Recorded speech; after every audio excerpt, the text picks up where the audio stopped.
जाते हैं।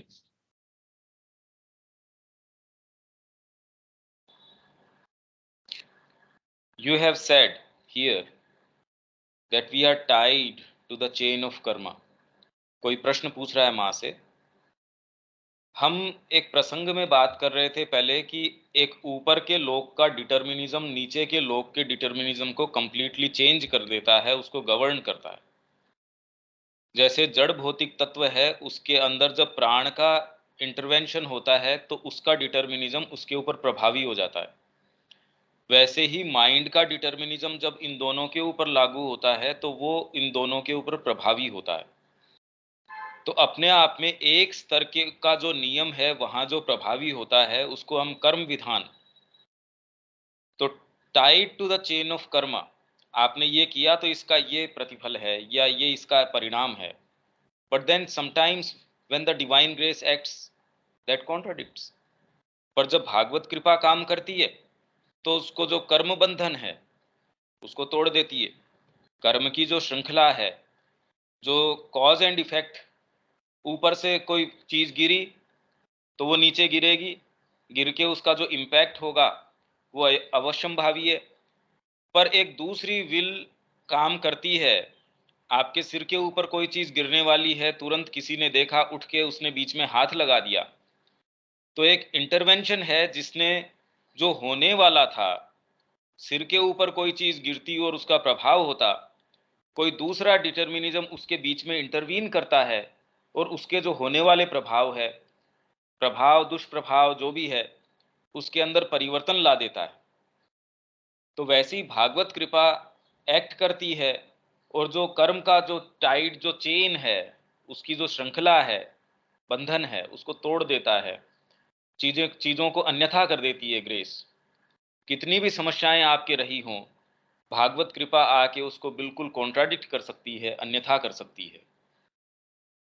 तो ये किसी ने प्रश्न पूछा, तो माँ कह रही है कंप्लीटली, मतलब भागवत कृपा कर्म की जो चेन है, जो बंधे हैं, उसको कंप्लीटली कॉन्ट्राडिक्ट कर सकती है, बिल्कुल उसका खंडन कर सकती है कि ये ही होगा, ऐसा कोई आवश्यक नहीं है। अगर वही आवश्यक है तो फिर बाद में कृपा का तो कोई मतलब ही नहीं है। The divine grace completely contradicts karma, you know, it makes it melt away like butter that is put in the sun.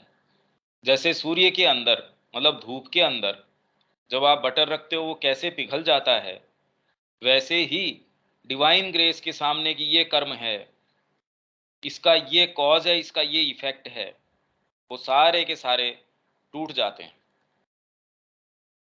That is what I was saying just now. अभी मैं यही बात कह रही थी। What you have just told me is another way of speaking. तो माँ इससे पहले जो भी बात कर रही होंगी, तो माँ कह रही है ये जो मैं कह रही थी उसको कहने का एक दूसरा तरीका है। I was putting my self in your place and asking, मैं तुम अपने आप को तुम्हारी जगह रख के ये पूछ रही थी, there you are, if you have an aspiration that is sincere enough. ये यहाँ आ जाएगा, ये आ गया ना। That is what I was just saying just now, ये इसी का एक्सर्प्ट है।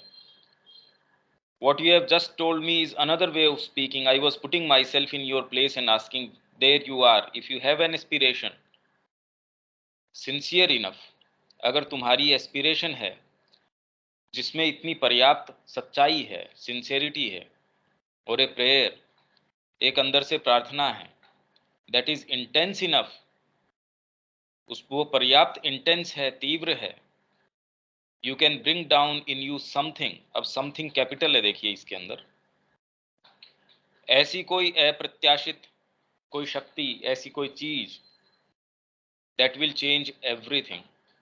वो समथिंग, वो कोई प्रेजेंस, समथिंग कोई सामान्य चीज नहीं, कोई कृपा का इंटरवेंशन, कोई दिव्य अवतरण, कोई ऐसी चीज जिसको आप नाम नहीं दे सकते, समथिंग से डिनोट कर रहे हो, दैट विल चेंज एवरीथिंग। वो सारी चीजों को, जो कोर्स वो लेने वाला है, आपने परमात्मा को किसी क्षण पुकारा, तो जो कोर्स ऑफ इवेंट्स आपको चाहे वो दिखें या न दिखें, उसमें एक मूलभूत अंतर आ जाएगा जैसे ही आप कृपा को इंटरवीन करवाएंगे उसमें। That will change everything, everything, truly it changes everything. An example may be given that is extremely limited.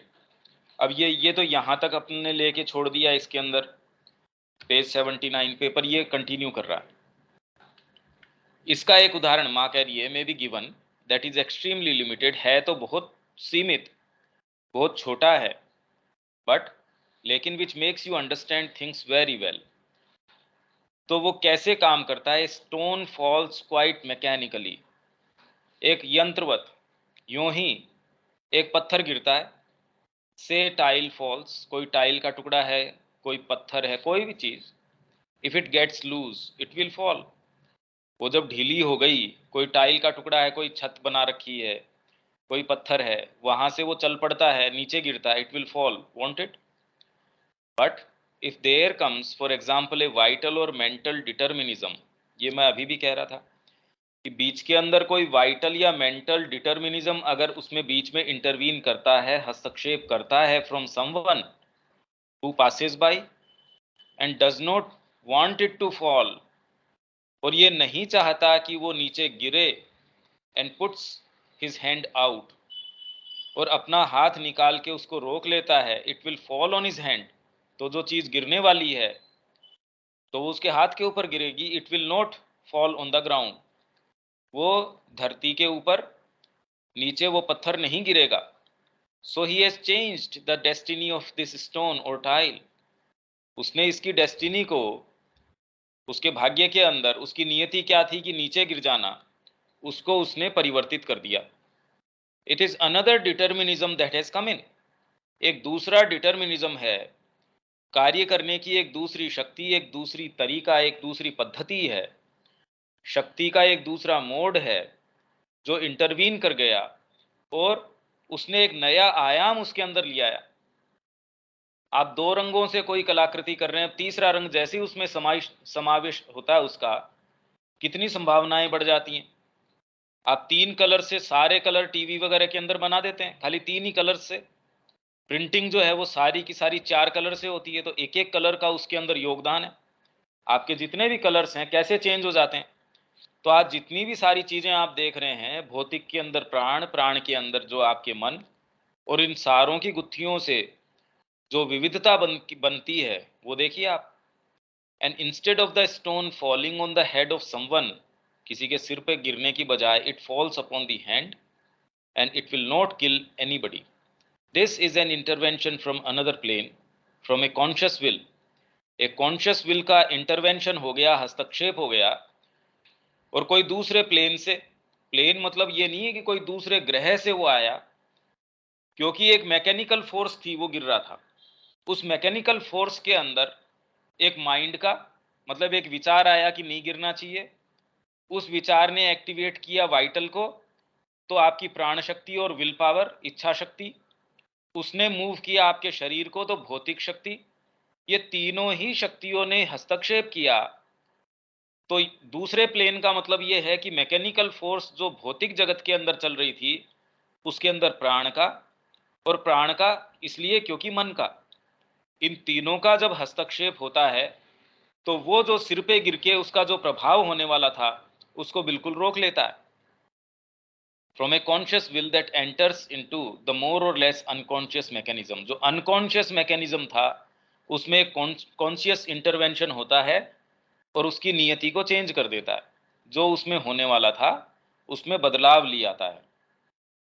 तो अब आगे प्रश्न ये है, ये कंटिन्यू कर रहा है, ये आपका ये जो बाद वाला प्रेयर एंड एस्पिरेशन है वो भी इसके अंदर ही शामिल हो रहा है। तो व्यक्ति ने माँ से फिर इसके बाद पूछा, सो द कॉन्सिक्वेंसेज ऑफ कर्म, तो जो कॉन्सिक्वेंस मतलब उसके जो प्रभाव हैं कर्म के, ये आपने ये काम किया, भाई हमारी जो आध्यात्मिकता है, जो कन्वेंशनल स्पिरिचुअलिटी है, वो तो कर्म विधान भारतीय संस्कृति के अंदर तो बार बार हम ये, आपने ये पुराने कर्म किए होंगे, ये कट रहे हैं आपके, या वो उदय हो गए। तो इसने ये पूछा कि तो कॉन्सिक्वेंसेज ऑफ कर्म आर नॉट रिग्रेस, तो क्या वो बाध्यकारी नहीं है? भाई आपको यहाँ तो सारी तो प्रॉब्लम यही है कि भी आपने ये काम किया और इसका ये कर्मफल आपको भोगना ही पड़ेगा, चाहे इस जगत में भोगो या फिर आप स्वर्ग में, नरक में, जो भी है, वहां जाके आपको इसके कॉन्सिक्वेंसेस वो तो भोगने ही पड़ेंगे। तो वो किसी ने पूछा, सो द कॉन्सिक्वेंसेस ऑफ कर्म आर नॉट रिग्रेस, वो रिग्रेसली आपके ऊपर बाध्यकारी नहीं है? तो माँ कह रही है नो, नॉट एट ऑल, बिल्कुल नहीं है। इन ऑल रिलीजन्स, सारे धर्मों में there are people who have said that, सभी धर्मों में, सभी परंपराओं में ऐसे व्यक्ति हैं जिन्होंने इसी बात का प्रतिपादन किया है कि कर्म के जो कॉन्सिक्वेंसेस है वो रिग्रेस नहीं है। Who have given such absolute rules, but I believe it was in order to substitute themselves for nature and pull the strings. There is always this kind of instinct that wants to take the place of nature and pull the strings of people. So they are told there is an absolute consequence of all that you do. तो ऐसे कुछ लोग वास्तव में प्रकृति का जो क्रियाकलाप है उन स्ट्रिंग्स को अपने हाथ में लेके एब्सोल्यूट रूल बनाना चाहते हैं, जबकि वास्तव में ऐसे कोई भी एब्सोल्यूट रूल्स नहीं हैं। There is an absolute consequence of all that you do, वो आपको ऐसा कहते हैं। It is a concept necessary at a given moment of evolution.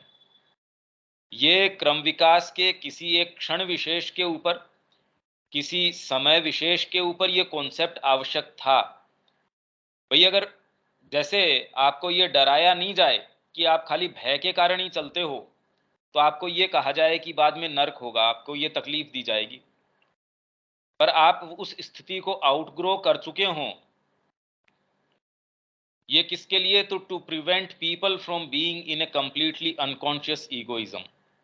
Unconscious egoism के अंदर रहने से बचाने के लिए कि वो अनकॉन्शियस ईगोइज्म में न जा गिरें, उसके लिए एक समय विशेष के ऊपर क्रम विकास में ये जो कर्म बंधन है कि ये करोगे तो अच्छे फल मिलेंगे, ये करोगे तो अगले जन्म में या इसी जन्म में या जब भी, भाई सारा हम पढ़ते हैं कि आप ये कीजिए, आपको जन्नत के अंदर ये मिलने वाला है या स्वर्ग में ये मिलने वाला है, नेक्स्ट जन्म में ये मिलने वाला है। ये सारे जो है इतना रिगरसली आपके दिमाग में बिठा दिए जाते हैं और उसके लिए लोग मरने मारने के लिए तैयार हो जाते हैं। ये सारी चीजें एक समय विशेष मानव जाति के क्रम विकास के एक जो मोड़ था, ऐसा एक समय था जिसमें उनको कंप्लीटली अनकॉन्शियस ईगोइज्म में गिर जाने से बचाने के लिए ये मैकेनिज्म जरूरी था। In a total unconsciousness of the consequences of what they do, कि वो जो करते हैं घोर रूप से उसके जो कॉन्शियसनेस के ऊपर जो उसके प्रभाव हैं, दुष्प्रभाव हैं, उससे बचाने के लिए कि वो अनकॉन्शियसनेस में न गिर जाएं कि आप ऐसे काम कर बैठें जो बिल्कुल खंडन करता हो। आप रोज किसी का गला काटते हो तो आपको तुरंत ये कह दिया अगर ऐसा कर रहे हो तो इसके ये परिणाम हैं। भैया आप बच्चा कोई चीज करता है उसको डराते हैं, धमकाते हैं, जो भी चीज आवश्यक है उसको लालच देते हैं, पर हमेशा ही उसको लालच ही देते रहेंगे भी, बच्चे की स्थिति से आउटग्रो भी करेगा वो। तो वैसे ही एक समय विशेष के ऊपर मानव जाति जब उस अवस्था में थी जब उसके जो कृत्य हैं उसके दुष्परिणामों से जो खतरा था अनकॉन्शियसनेस, टोटल अनकॉन्शियसनेस के अंदर गिरने का, कि आप रक्तपात कर रहे हैं, आप ऐसे काम कर रहे हैं। जैसे राम आए, उन्होंने नैतिकता का पूरा एक साम्राज्य स्थापित किया कि नहीं ये चीज नहीं चल सकती, पर भगवान कृष्ण आए, एक नया आयाम लेके आए उसमें। तो हमको ये बताया जा रहा है कि ऐसे ऐसे क्षण हैं क्रम विकास में जब ये आवश्यक था। There is no lack of people who are still like that, और आज भी कमी नहीं है लोगों की जो अभी भी उसी अवस्था में कि आप उनको डराएंगे धमकाएंगे नहीं या उनको लालच नहीं देंगे, तो फियर और डिजायर अगर ये दो हटा दी जाएं कि आप किसी भय से या किसी लालच कि मेरे को इससे ये मिल जाएगा या कामना, अगर ये दो हटा दी जाएं तो आपके पास मूव करने का कोई लीवर ही नहीं है जीवन के अंदर। आप कोई भी जो गंभीर काम करते हैं आइदर तो आपको कोई चीज अच्छी लगती है, आप उसको पाना चाहते हैं, या आपके भय है कि ये न मिलने से जो परिणाम है उससे आप बचना चाहते हैं कि पैसा नहीं होगा तो क्या करेंगे, तो आपके दिमाग में इतना बिठाया हुआ है कि जीवन आप जी नहीं पाएंगे, पता नहीं कैसे जिएंगे। I believe it is the majority. Majority माँ कह रही है ऐसी है जिनको अभी भी ऐसी चीजों की, ऐसे भय की, कर्म विधान की इनकी आवश्यकता है। दे फॉलो देयर इम्पल्सेस, क्योंकि वो अपनी इम्पल्सेस फॉलो करते हैं, and do not even ask themselves whether what they have done is going to have any consequences for them and for others। उनको इस चीज का कोई कोई कल्पना तक भी नहीं है कि वो जो कर रहे हैं उसका उनके अपने लिए और दूसरों के लिए क्या परिणाम होगा। तो उनके लिए फिर बाद के अंदर धर्म जो है, भाई समस्या धर्म की नहीं है, कोई भी धर्म की अपने आप के अंदर समस्या नहीं है, पर जिस तरीके की मानव प्रकृति के साथ उनको डील करना है। बच्चा खेल के आया कीचड़ के अंदर, माँ उसको नहला रही है, अब माँ थोड़ी उसके अंदर गंदी है, पर वो नहलाने की प्रक्रिया के अंदर उसके ऊपर जो छींटे लगते हैं, उसको जो बच्चे की गंदगी को वहन करना पड़ता है, वैसे ही धर्म को, भाई कोई तो ऐसी एजेंसी होगी जो मानव की प्रकृति को हाथ में लेगी, कोशिश करेगी वो जहां भी है उसको उठा के ऊपर लेके जाए। नाली में कोई गिरा हुआ है, आप उसको उठाते हैं, अब आपके हाथ के ऊपर या जहां भी वो जिस भी चीज में सना हुआ है आप पे भी वो अंकित हो जाती है, तो इसके अंदर ये आपकी गलती थोड़ी है, ये तो प्रभाव है आप जो काम कर रहे हैं उस चीज का। तो धर्म मानव प्रकृति को जब उठाता है तो जहां जिस अवस्था के अंदर मानव प्रकृति है वहां से उसको हाथ पकड़ के लेके जाता है। तो इनेविटेबली बेचारे को वो सारी चीजें वहन करनी पड़ती है। So it is good that someone tells you straight with a severe look, take care, that has consequences which will last for a very long time। तो अगर तुमको कोई स्ट्रेट सीधे ये कहता है टेक केयर, इसके ये परिणाम होंगे। आज अगर आप कोई ऐसा काम कर रहे हैं तो जिन्होंने भी जीवन जिया है या जो भी कोई ऐसा व्यक्ति है, अलग अलग स्तर की बात है, तो आपको सतर्क करेगा कि टेक केयर। आज अगर आप नहीं पढ़ रहे हैं, 3 दिन बाद आपके एग्जाम हैं, तो इसके कॉन्सिक्वेंसेज हैं जो आप अभी इस समय गुलछर्रे कर रहे हो या आप समय व्यर्थ कर रहे हो, या आज अपनी हेल्थ के साथ आप दुर्व्यवहार कर रहे हैं, टेक केयर, कल इसके क्या परिणाम होंगे और वो लंबे समय तक उसके दुष्परिणाम चल सकते हैं। तो हो सकता है आपको ऐसी बात कोई स्ट्रेट कोई बताने वाला हो, and then there are others who come and tell you will pay for it in another life. और दूसरा कोई आके आपसे क्या कहता है, आपने इस जन्म में ये काम किया है, आपको इसको पे करना पड़ेगा, इसको इसकी कीमत चुकानी पड़ेगी अगले जीवन के अंदर। भाई कितने लोग तो ये कह के आत्महत्या कर लेते हैं कि आपने मेरे को तकलीफ दी, अब मैं आत्महत्या कर रहा हूं या कर रही हूं, और मैं भी दिखाती हूं देखो मेरे बिना तुम्हारी क्या गति होती है, तुमको भी महसूस होगा कि देखो मैंने क्या किया। तो ऐसी ऐसी चीजें हमको सुनने में आती हैं। That however is one of those fantastic stories. ये सारी कहानियां, स्पेशली धर्म के अंदर जो ऐसी कहानियां बताई जाती हैं कि अगले जीवन में ये होगा, ये आप काम करते हैं तो इसके एक कॉन्सिक्वेंसेज हैं। हाँ, स्पिरिचुअल कॉन्सिक्वेंसेज हैं चीज़ों के। आप गुरु अपनाते हैं बिना किसी कारण के, या अगर कारण भी हो आप छोड़ के, आपने साधना अपनाई, आप उसको छोड़ के चले जाते हैं। आप कोई भी चीज़ जीवन में करते हैं उसके कॉन्सिक्वेंसेज हैं। आप कोई ऐसा भोजन करते हैं जो आपके स्वास्थ्य के लिए हानिकारक है, तो उसके कॉन्सिक्वेंसेज हैं। आप रोज नियमित एक्सरसाइज करते हैं, उसके आपके शरीर के ऊपर प्रभाव है। तो कौन सी चीज ऐसी है जिसके कॉन्सिक्वेंसेज नहीं है? ये कॉन्सिक्वेंसेज तो है ही हैं। तो हर स्तर के डीपर कॉन्सिक्वेंसेज और ज्यादा प्रभावी हैं। डिवाइन ग्रेस का मतलब ये नहीं है कि आप बदतमीजी करते रहें, आप जब ग्रेस आए उससे मुंह मोड़ लें और फिर कहें कि नहीं डिवाइन ग्रेस है वो सारे कॉन्सिक्वेंसेज को काट देगी। ये बिल्कुल इनसिंसियर बात है। इसको हमको ये नहीं समझना चाहिए कि ये कॉन्सिक्वेंसेज नहीं होंगे डिवाइन ग्रेस के कारण, या वो उनका खंडन कर देगी, उनको ओवर रूल कर देगी, तो इसका मतलब हमको लाइसेंस है इस चीज का। ये गलत बात है। मैं छत से कूदता हूं, देखता हूं डिवाइन ग्रेस आके मेरे को बचाती है, वो आके बचाती है तो बहुत अच्छी बात है, नहीं बचाती है तो मैं खत्म हो जाऊंगा। अब बताओ, ये तो आप टेम्प्ट कर रहे हैं डिवाइन ग्रेस को। ये कोई सही चीज नहीं है, ये दलील सही नहीं है। एंड देन ये हो गया that however is one of those fantastic stories but it does not matter, this also can be for the good of people. ये चीज भी लोगों के भले के लिए हो सकती है। भाई, माँ तो ये कह रही है मेजोरिटी ऑफ पीपल इसी तरीके के हैं, तो उनको ये कहानियां बतानी जरूरी हैं। धर्म जिस तरीके की कहानियां आपको बताता है, ये व्रत त्योहार नहीं करेंगे तो आपको ये फल नहीं मिलेगा। भाई, सारे जितनी भी रिचुअल्स हैं जन्म से लेके मरने तक की, भयभीत रहते हैं लोग कि अगर ये नहीं करेंगे तो कोई मिस फॉर्चून आ जाएगा परिवार के ऊपर। आपके जो पितृगण हैं उनको आप तर्पण नहीं करेंगे तो ये समस्या हो जाएगी। आपका कुल देवता है, उसके ऊपर जो बच्चे को पैदा होने के बाद इतने समय के बाद ले जाना ही पड़ेगा, ये काम करने ही पड़ेंगे। और जीवन के छोटे छोटे पड़ावों के ऊपर देखिए आप, क्योंकि हम क्वेश्चन नहीं करते, हम सुचारू रूप से करते हैं, इसलिए हम महसूस नहीं करते।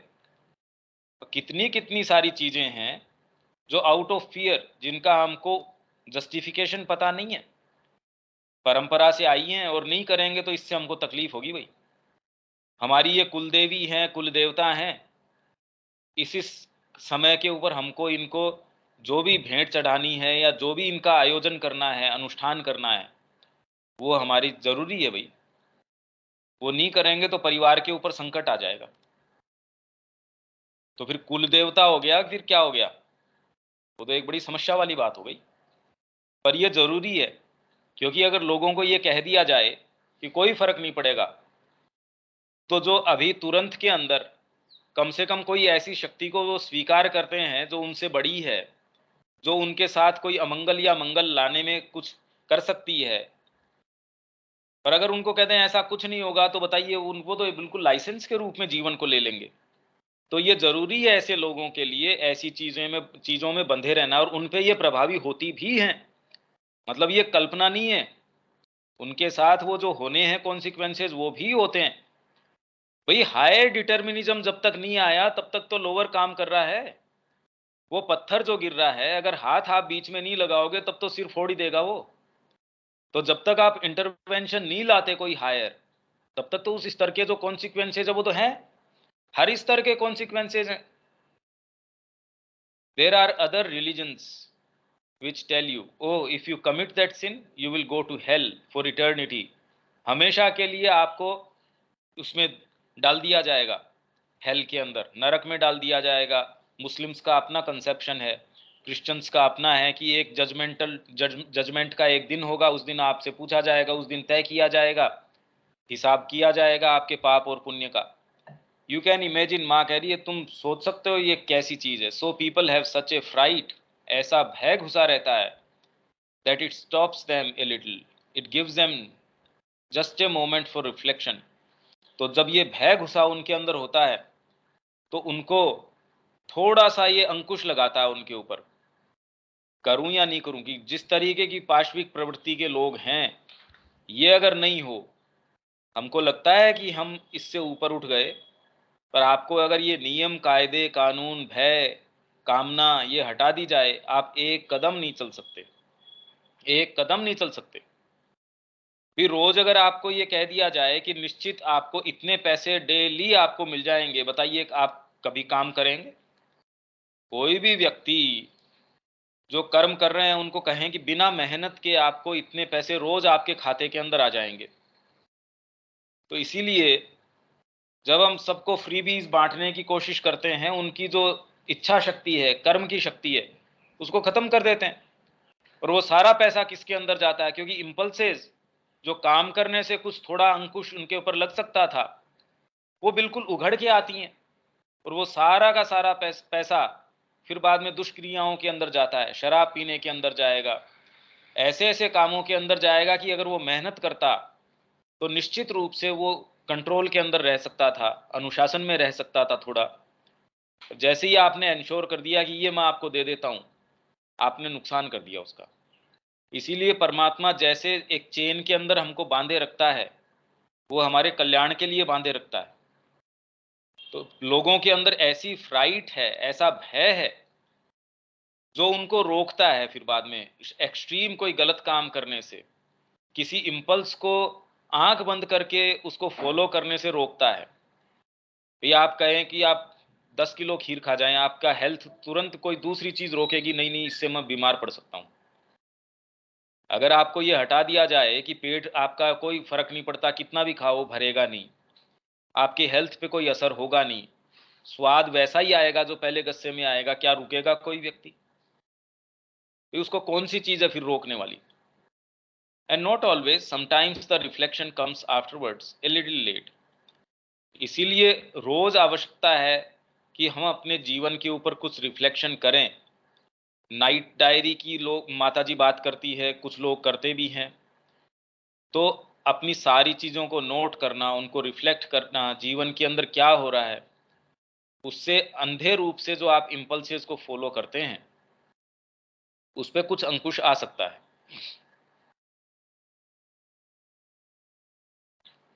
It is not absolute. अब ये एक पैराग्राफ, उसके बाद फिर अपना वही पैराग्राफ जो वहाँ उसमें रियल अवेकनर में लिया वो आ जाएगा। These are still mental constructions, more or less sincere, which cut things into small bits like that, quite nearly cut, and tell you do this or do that.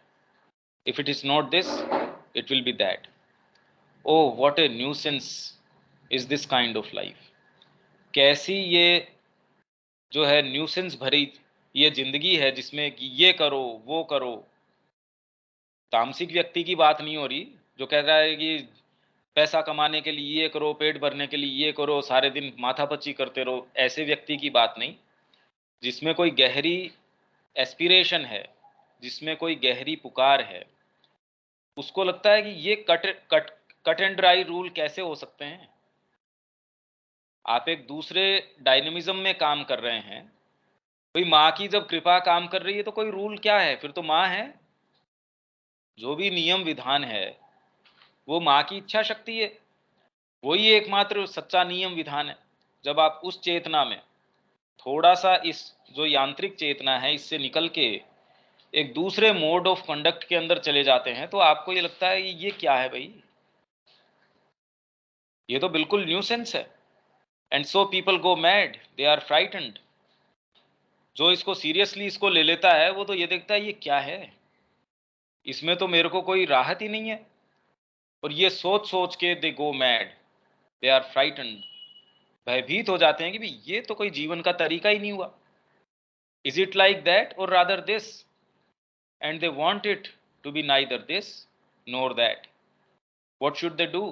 तो अब करें क्या? They have only to climb to a higher storey. तो एकमात्र तरीका क्या है?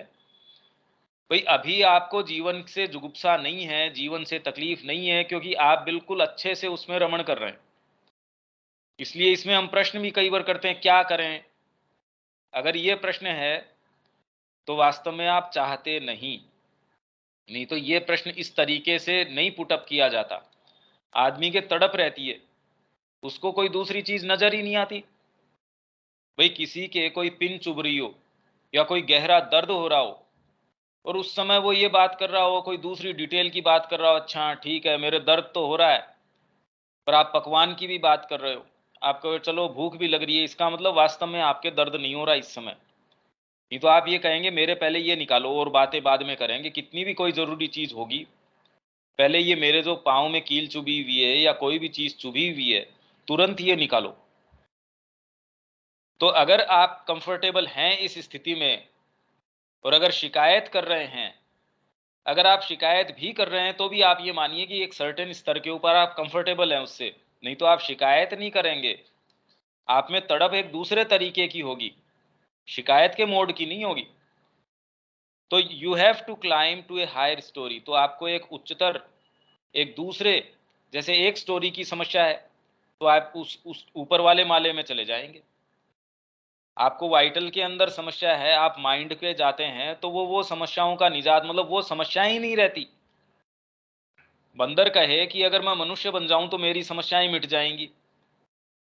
अरे वो ये थोड़ी कि मनुष्य जो है वो बंदर की समस्याएं निपटाता रहता है मनुष्य बन के, उसके वो समस्याएं ही नहीं रहती। और उसकी जो समस्याएं हैं वो एक उच्चतर स्तर के ऊपर आप जाते हो तो ये थोड़ी है कि जो सुप्रामेंटल बीइंग आएगा वो आपके कैसे पेट भरना है उसको और अच्छी तरह कर पाएगा, या उच्चतर जो बीइंग्स हैं वो उन्हीं समस्याओं को बढ़िया तरीके से सुलझा लेंगे जो मनुष्य की होंगी भी। हम तो यही सोचते हैं कि मेरे साथ जो समस्या है, दूसरा जो आएगा वो तो बेचारा कम से कम इससे मुक्त होगा। ये हम नहीं समझते कि उच्चतर श्रेणी के अंदर जाने के बाद वो समस्याएं ही नहीं रहती। तो इससे ये तो पता चल गया कि ये समस्याएं इस स्तर के ऊपर, जिस चेतना के स्तर पे हम बंधे हैं, उसकी है। तो एकमात्र निजात पाने का तरीका है चेतना के अंदर आरोहण, कि ऊपर हम चढ़ेंगे तब हम इन सारी चीजों को व्यवस्थित कर पाएंगे। अपने स्तर के ऊपर ये नहीं हो सकती। They must be given the key to open the door. There is a door to the staircase, और ऊपर चढ़ने की जो स्टेयर केस है उसका दरवाजा है। ए की इज नीडेड, उसकी चाबी की आवश्यकता है। The key, as I told you just now, is the sufficiently sincere aspiration और द सफिशिएंटली इंटेंस प्रेयर। ये चाबी क्या है? पर्याप्त रूप से सिंसियर एस्पिरेशन और पर्याप्त रूप से तीव्र प्रार्थना। आई सेड और, माने का मैंने शब्द काम में लिया और, सिंसियर, सफिशिएंटली सिंसियर एस्पिरेशन और, या the sufficiently intense prayer. But I do not think it is और। पर माँ कह रही है मैंने काम में तो ले लिया और शब्द, पर मेरे को नहीं लगता कि और, कि या तो सिंसियर एस्पिरेशन हो या सिंसियर इंटेंस प्रेयर हो। There are people who like one better and others the other. कुछ लोग ऐसे हैं जिनको इंटेंस प्रेयर उनकी स्वभाव के लिए ज्यादा सहज है, गहन रूप से प्रार्थना करना माँ से, अपना जो इष्ट है उनसे। और कुछ जिनके लिए सहज है सिंसियर एस्पिरेशन, तीव्र अभीप्सा। पर अभीप्सा और कामना में अंतर है, देखिए। और जो आप प्रेयर कहते हैं वो भी इंटेंस प्रेयर हो, वो भी जब आप गहराई से मूव्ड होते हैं। इंटेंस प्रेयर भी आप सोच के नहीं कर सकते। जब आप वास्तव में अंदर से मूव्ड हैं, आप तकलीफ में हैं, या कोई चीज आपको टच करती है, अंदर तक मूव करती है, तो इंटेंस प्रेयर हो सकती है। प्रेयर अपने आप के अंदर जिसको लोग हाथ जोड़ के जो करते हैं, वो वाली प्रेयर की बात नहीं कर रही है। वो अपने आप को शब्दों के अंदर व्यक्त करे, ये भी कोई आवश्यकता नहीं है। आपका पूरा बीइंग एक इंटेंस प्रेयर के अंदर इकट्ठा हो सकता है, एक सिंसियर एस्पिरेशन में इकट्ठा हो सकता है। उसमें शब्द हों या न हो, कोई आवश्यकता नहीं है। वो एक भाव हो सकता है, वो एक वाइब्रेशन हो सकता है, वो एक फीलिंग हो सकती है, शब्द भी हो सकते हैं। पर माँ कह रही है कि और की आवश्यकता नहीं है इसके बीच में, या की आवश्यकता नहीं है। कुछ लोग ऐसे हैं जिनको एक ज्यादा उनको रुचता है, दूसरे हैं उनको दूसरा वाला ज्यादा उनको, वो उसको सबमिट कर पाते हैं। But in both there is a magical power. दोनों में चमत्कारिक शक्ति है। सिंसियर एस्पिरेशन है तो आप कुछ भी संसिद्ध कर सकते हैं, और अगर सच्ची इंटेंस प्रेयर है वो अपना उत्तर निश्चित ही लेके आएगी, क्योंकि कोई एक दूसरा भाग आपका है जहां से मूव्ड होके आप, ये कोई चीज आपके अंदर से निकल के आती है। You must know how to make use of it. बस आपको इस मैजिकल पावर का यूज कैसे करना है, पर वही कि ये सोच समझ के नहीं है। हाँ, एस्पिरेशन को कल्टीवेट किया जा सकता है। इसका मतलब ये नहीं कि हम हाथ पे हाथ रख के बैठ जाएं और कहीं भी एस्पिरेशन आएगी तब आएगी, प्रेयर होगी तो होगी, ऐसा नहीं है। You must know how to make use of it. In fact इसको कल्टीवेट किया जा सकता है। धीरे धीरे आप इसी के अंदर निवास करने का प्रयास कर सकते हैं। भाई, एक तो आप इसका ध्यान ही न दें कि कोई ऐसी चीज होती भी है। एक आप धीरे धीरे इसका ध्यान करें कि ये एस्पिरेशन है। आपकी एस्पिरेशन क्या है, आपकी प्रेयर क्या है, इंटेंस है नहीं है वो बात की बात है। ये मेरी प्रे है माँ के लिए, ये मेरे अंदर से ये चीज निकलती है। जब आप धीरे धीरे अगर अपनी प्रेयर को लिखना शुरू कर देंगे, जो भी प्रेयर है उसको फॉर्मुलेट करना शुरू कर देंगे, चाहे तो सुबह उठते ही, चाहे रात को सोने से पहले, आप अलग-अलग समय अपने बाँट सकते हैं कि ये 5 मिनट संध्या काल में मैं कर सकता हूँ, सुबह अर्ली मॉर्निंग में कर सकता हूँ, जब भी। भई शुरू के अंदर आप कहें कि कब करें? आप कोई अलार्म डाल लीजिए, आप कोई भी ऐसा रिमाइंडर डाल लीजिए जो आपको उस समय आपके व्यस्त जीवन में एक चीज़ रिमाइंड करे कि मैं इस समय 1 मिनट के लिए, ज़्यादा नहीं, 1 मिनट क्या आधे मिनट के लिए अपनी सारी जो एस्पिरेशन है या प्रेयर है, उसको मैं फ़ॉर्मुलेट करूँ और एक तय समय के ऊपर। फिर आप ये देखेंगे कि उसका प्रभाव, जैसे उस क्षण तो आपने इंटेंस किया, पर उसका प्रभाव आगे और पीछे भी रहना शुरू हो जाएगा। जो भी सिंसियर व्यक्ति है, वो ये परीक्षण करके देख सकता है। जब आप कोई अलार्म लगाते हैं, उसका कोई रिमाइंडर लगाते हैं कि मेरे को 1 मिनट, आधा मिनट, पर उसका प्रभाव जो है वो अकल्पनीय है। आप सोच नहीं सकते कि उसका आपके जीवन पे क्या प्रभाव हो सकता है। आप माँ को इंटेंस ये प्रे कर सकते हैं कि माँ, मेरे जीवन के अंदर जो भी आपकी प्रेयर हो, मैं आपके निहित जीवन जीना चाहता हूँ। ये मेरी प्रेयर है, मेरा वर्तमान जीवन है, इससे कैसे भी मेरे को निकाल के गाइड कीजिए। मेरा जीवन मैं आपके निहित चाहता हूँ। आप कुछ दिन करके देखिए, आप कुछ दिन पीछे मुड़ के देखेंगे, आप देख पाएँगे कि आपने सीढ़ियाँ तय करी हैं। आपका जीवन का पहले मोड था, ऑटोमैटिकली उस समय आपको परिवर्तन आना शुरू हो जाएगा। आप करके तो देखिए। और हज़ार तरीके हो सकते हैं, हर जने के तरीके के अपने तरीके हो सकते हैं। There are people who like one better and others the other, but in both there is a magical power. You must know how to make use of it. There is something beautiful in both. दोनों में ही कोई बहुत ही सुंदर चीज है, aspiration में और intense prayer में। I shall speak to you about it one day. I shall tell you what there is in aspiration and what in prayer. Prayer में क्या होता है और एस्पिरेशन में क्या होता है, इसके बारे में मैं तुमको किसी दिन बताऊंगी। If they entered deep into your heart, they would find it was pride. अब माँ बता रही है कि प्रेयर करने से लोग क्यों चूकते हैं, क्योंकि अगर वो देख पाते, उनके हार्ट में प्रवेश कर पाते, तो वो देखते कि उनके अंदर प्राइड है, अभिमान है। Worse than that, vanity, vanity भरी हुई है उनके अंदर, दंभ भरा हुआ है, मिथ्याभिमान भरा हुआ है। And then there are those who have no aspiration. भी प्रेयर के लिए अभिमान का क्यों? ये प्रेयर आप किससे करेंगे? आपको किसी ऐसी सत्ता की परिकल्पना तो करनी पड़ेगी जिसको आप प्रार्थना कर रहे हैं। आपको ये मान के चलना पड़ेगा कि कोई आपसे ज़्यादा शक्तिशाली, आपसे ज़्यादा कोई वैभवशाली, मतलब कोई एक दूसरी सत्ता है जो आपसे महत्तर सत्ता है, जिसकी ओर आप प्रेयर की दृष्टि से देखेंगे। तो प्रेयर क्यों नहीं निकल पाती? क्योंकि दंभ से भरे होते हैं, मानते ही नहीं कोई ऐसी सत्ता है। तो डीप डाउन अगर ये जाया जाए, तो एक कारण ये निकलता है कि व्यक्ति इस चीज से भरा होता है। And then there are those who have no aspiration, they try and they can not aspire. कोशिश भी करें तो अभीप्सा कर ही नहीं पाते। हम अपनी खुद की देखें भाई, अगर हम फॉर्मुलेट करें अपनी अभीप्सा को, उसके शब्द क्या होंगे? तो वो आप ये देखिए कि वास्तव में क्या हम सच्चे रूप से एस्पायर कर भी पाते हैं? ये सोचने समझने से नहीं होता, पर हाँ, अगर हम इसको निश्चित रूप से तय समय पे अगर ये करते हैं, इसको फॉर्मुलेट करते हैं, तो चमत्कार उस फॉर्मुलेशन के अंदर नहीं है, उसमें तो है।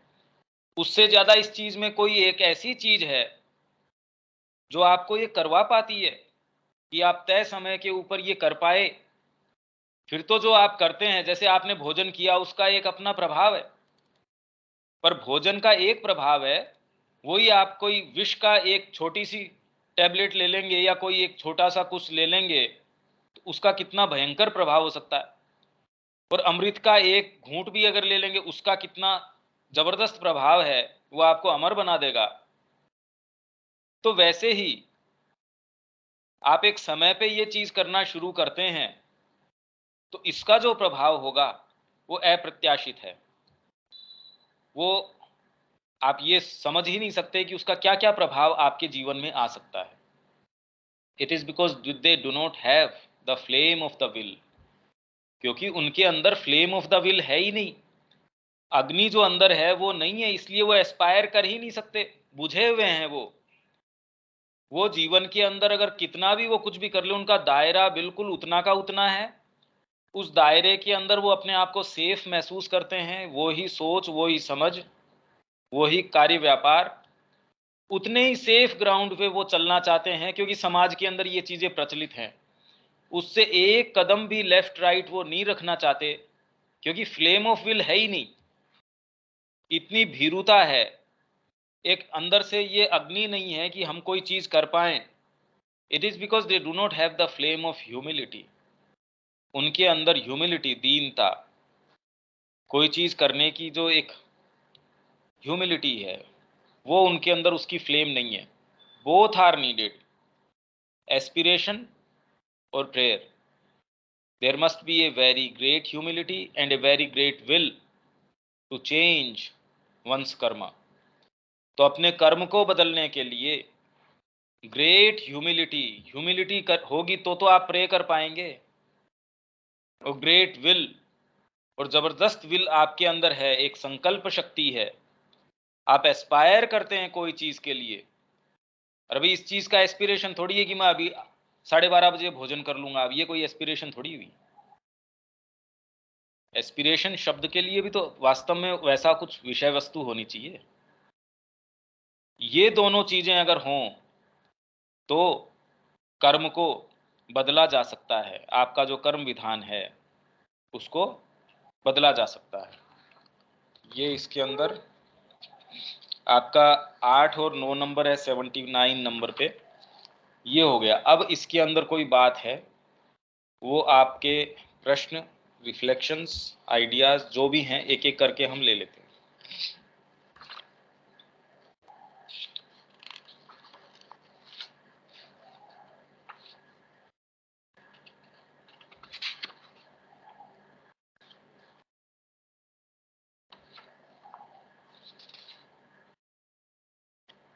शब्या जी, इसमें कोई बात है?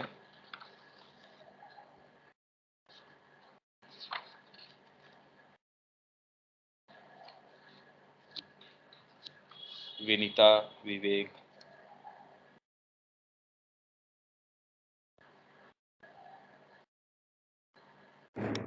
नहीं भैया।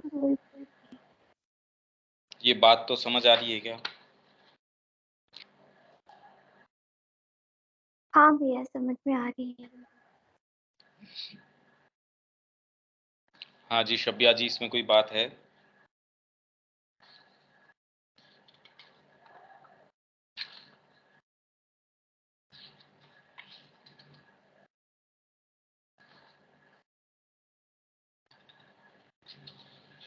हाँ जी विवेक, इसमें कोई बात है क्या?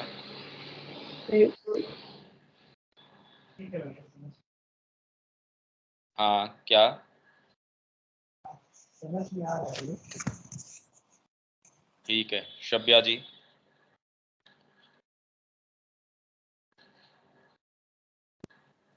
प्रेयर और एस्पिरेशन में क्या डिफरेंस है, इसको हमको थोड़ा और क्लियर कर हाँ, देते हैं। ये माँ कह रही है ना कि मैं समय से हाँ, इसको क्लियर करूंगी। हाँ।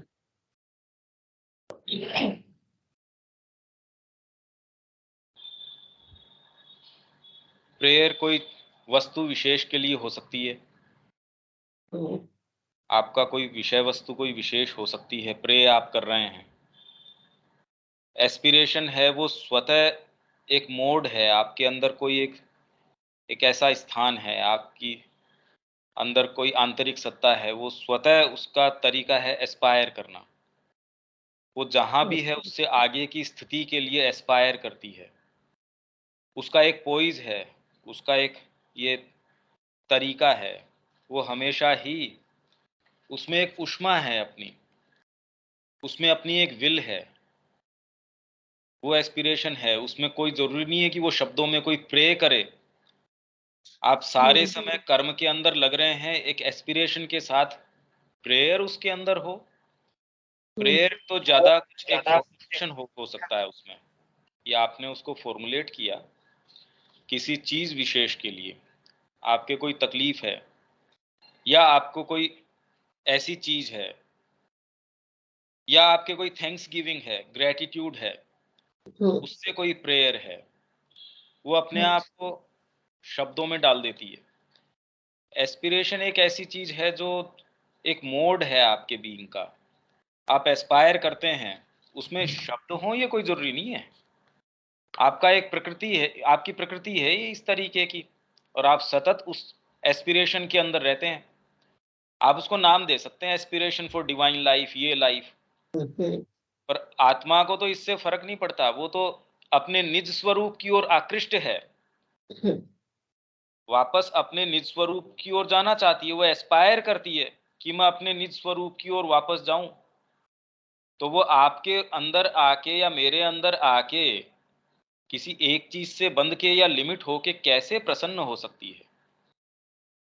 और जैसे ही उसके अनुकूल काम किया जाता है वो प्रसन्न होती है, उससे प्रतिकूल काम किया जाएगा तो वो खंडन हुआ महसूस करेगी, ऑफेंडेड महसूस करेगी। माँ से आपका प्रेम है, उनके निहित जितने भी आप कर्म करते हैं, देखिए उसमें एक अपना आनंद है।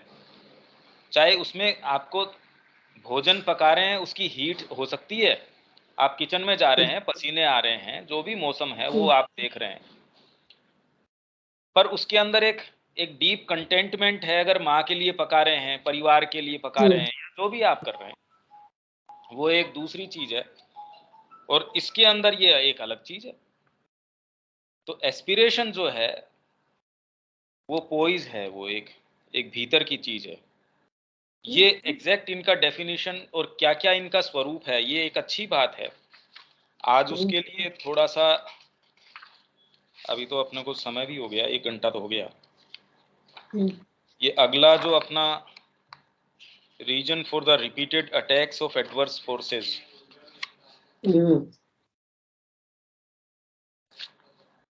मेरे ख्याल से ये देखेंगे नेक्स्ट इश्यू जो 5th वाला है, क्योंकि ये 86 नंबर पेज का तो हमने पढ़ लिया था, how crystals are formed in the mind. और इसके लिए मैंने कहा भी था कि हमको प्रैक्टिकल कुछ न कुछ करने की आवश्यकता है। इसमें हमने कितना पकड़ पाए अभी तक वो मेरे को नहीं पता, वो तो अपनी अपनी बात है। और इसमें आप चाहें मैं हेल्प करने, मैंने पहले भी ये एक्सटेंड किया था कि मैं हेल्प कर सकता हूँ आप लोगों की, कभी अगर चाहें। ये जो टॉपिक है ये थोड़ा लंबा है, देखते हैं अगली बार अगर इस ग्रुप के हिसाब से ये महसूस हुआ, क्योंकि ऐसी चीजें हैं देखिए कि अगर इसका किसी को पता न हो, क्योंकि गंभीर रूप से अगर आप ये जीवन इस तरीके का न जी रहे हो तो ये मुद्दे ही अराइज नहीं होते, तो उनकी फिर चर्चा करने से कोई विशेष, इस साधना में जीवन है उसमें आप एडवर्स फोर्सेस की या इनकी बात करें तो है। मैं ऑलरेडी एक कामना में जीवन जी रहा हूं और सारे जीवन का उद्देश्य ही उसका फुलफिलमेंट है, उसमें मैं एडवर्स फोर्सेस की इनकी बातें करूं, मैं बहा चला जा रहा हूं बहाव के साथ, उसमें ये बातें रेलेवेंट नहीं होती।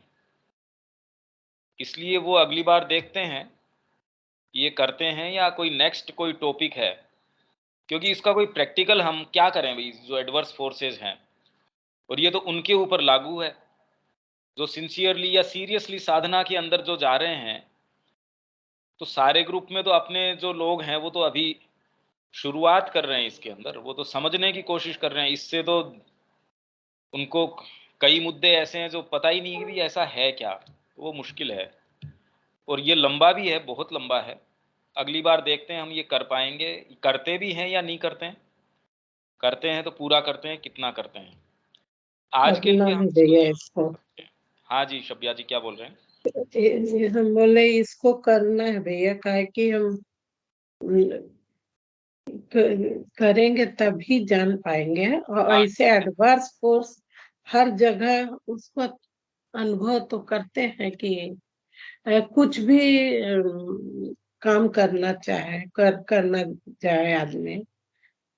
एक बार हमको पांडिचेरी में भी बोला गया था कि यदि मदर के लिए भी कुछ काम करना चाह रहे हो, सोसाइटी में भी कुछ काम करना चाह रहे हो, तो तुम पर वहाँ एडवर्स फोर्स का प्रभाव देखोगी।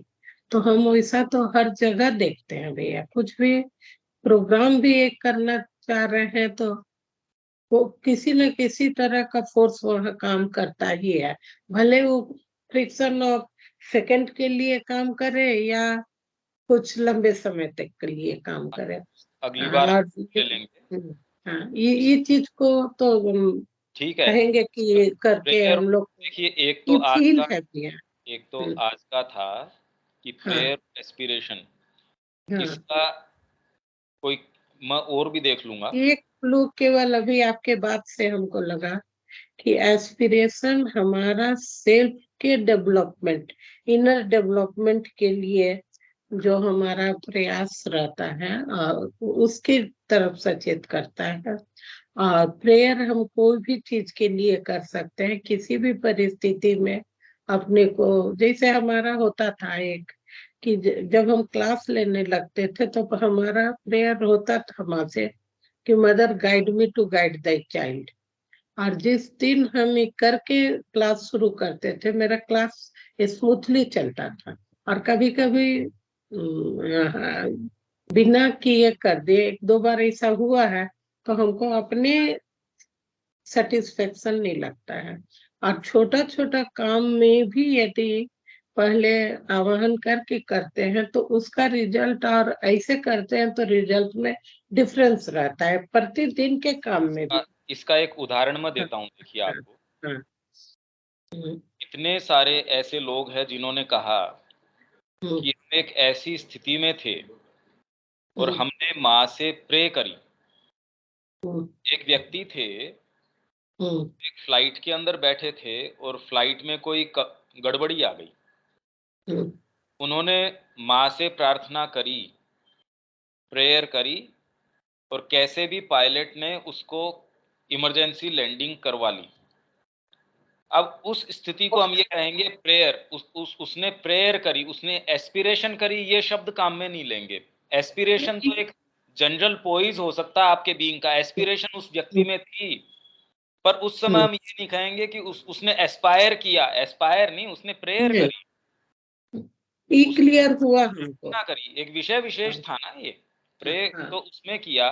एस्पिरेशन तो आपका एक जनरल पोइज है, हाँ, उसमें आप एस्पायर कर रहे हैं कोई चीज के लिए, उसमें एक विशेष चीज के लिए आपके कोई तुरंत उठ के आता है, वो प्रेयर उठ के आई। जैसे एक और हम उदाहरण क्लियर करना चाह रहे हैं भैया। जैसे ही हम श्री अरविंद के रूम में जाते थे, जब भी गए हैं, हमारे मन में एक भाव उठती थी कि यहाँ जो आप परिस्थिति में रखे हैं लोगों को, और हम लोग को जिस परिस्थिति में रखे हैं वो एकदम अलग है, डिफरेंस है। तो हम लोग को रांची में इस तरह का परिस्थिति कैसे बनेगा, कैसे मिलेगा।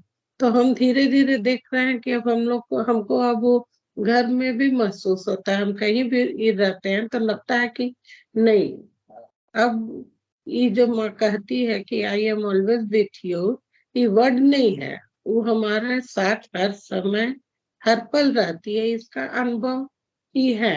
हाँ, और ये जीवंत दूसरा, अनुभव की बात है। और एक दूसरा जीवंत हम हमेशा वहां जाते थे तो रांची में दो सेंटर है, एक डोरंडा सेंटर, एक हम लोग का मातृ मंदिर। हमारा दो चीज रहता था कि ये डोरंडा का डेवलपमेंट आश्रम बिल्डिंग में जैसा वातावरण है वैसा हो, और हमारा सेंटर प्लेग्राउंड में जैसा वातावरण है वैसा बने। और आज वही चीज हो गया है, वहाँ रेलिक्स भी आ गई है और हम लोग प्रयास भी कर रहे हैं। तो माँ का चप पादुका मिल गया है, लेकिन रेलिक्स अभी तक हम लोग को नहीं मिला है। तो हमको लगता है कि कहीं हमारा ही ई के कारण तो रुका हुआ नहीं है, जो हम हमेशा रूम में जाके माँ से प्रेयर करते थे या माँ को, श्री अरविंद को कहते थे कि वैसा डेवलप हो, तो यहाँ नहीं मिल रहा है हम बाकी एक लोग को। ये दूसरी हमारे चीज, अंदर ये एक चीज उठता है और है प्रश्न इसमें इसमें शब्या कि जी आप ये देखिए, हाँ हाँ इसमें एक भाव और अंदर से आता है जो एस्पिरेशन भी है, एक कृतज्ञता के रूप में। जैसे एक दूसरा भाव है ग्रेटिट्यूड या थैंक्स गिविंग, वो एक इतना पावरफुल भाव है कि आप तकलीफ के कारण ही भगवान की ओर जाएं, ये नहीं नहीं, कि ये अब नहीं है भैया, ये शुरू में गहरा था। ग्रेटिट्यूड हो हाँ, कि वो अब एक इस भाव चीज को ऐसा आता करते है, हैं। वो भी एक भाव आपके हाँ, अंदर हो सकता है और वो सारी चीजों के ऊपर बिल्कुल सारी समस्याओं को एकदम काट डालता है। जैसे ही ये ग्रेटिट्यूड आता है, अगर सच्ची कृतज्ञता परमात्मा के प्रति आ जाए, तो हाँ, जैसे एस्पिरेशन है, फिर प्रेयर हम्म, है, वैसे ही ग्रेटिट्यूड का भाव, थैंक्स गिविंग का भाव, माँ की कितनी सारी जो प्रार्थना और ध्यान लिखा है, पर वो प्रार्थना का स्वरूप देखिए आप, कैसी प्रार्थना, कोई तकलीफ में बैठे आदमी की प्रार्थना थोड़ी है नहीं, नहीं, नहीं, वो। प्रार्थना और ध्यान तो एक तरह से हम लोग को माता जी माँ अपनी बता बात को दी। फॉर्मुलेट कर रही हैं जिस प्रेयर के हम्म, अंदर, तो वो हम्म, तो जैसे कि ये जो माँ अपने ही यूनिवर्सल स्वरूप को जो कह रही हो, उन्हीं को ही वो कर रही हो एड्रेस, ऐसा महसूस होता है। जो कि श्री अरविंद की दामोदर के लेटर्स के अंदर भी ये बात आई है बाद में। तो ये भी एक भाव है।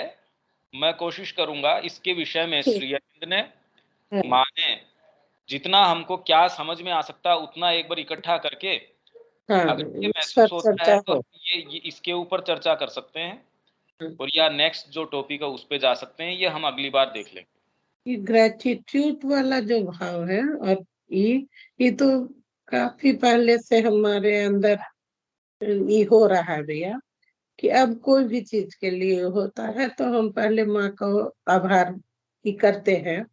और ये नहीं कि कोई मैकेनिकल तरीका से हम कर रहे हैं, वो चीज नहीं है।